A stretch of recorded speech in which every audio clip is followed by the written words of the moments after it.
Nikdy si ja nesadnem do parlamentu ako opozičný poslanec.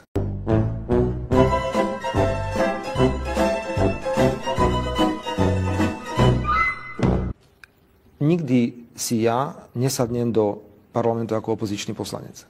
To je môj recept. To znamená, že keby ste skončili, teda že Smer by nevyhral parlamentné voľby, že by nezostavoval vládu, vy ako Robert Fico by ste sa nevrátili späť do parlamentu ako opozičný poslanec? Áno. A viete aj povedať, že prečo? No pretože nepovažujem za správne, aby človek, ktorý má v dispozícii vládnu moc, či už 4 roky alebo 8 rokov, potom sa vrátil do parlamentu a vykrikoval z lavice, ako dnes vykrikuje pán Dzurindal a pán Mikloš. Je to smiešné. Podľa môjho názoru to nie je dobré. Človek by mal potom, ako skončí vládnutie a ľudia mu nedajú druhýkrát dôveru, mal by povedať ďakujem pekne, mal by odísť z politiky.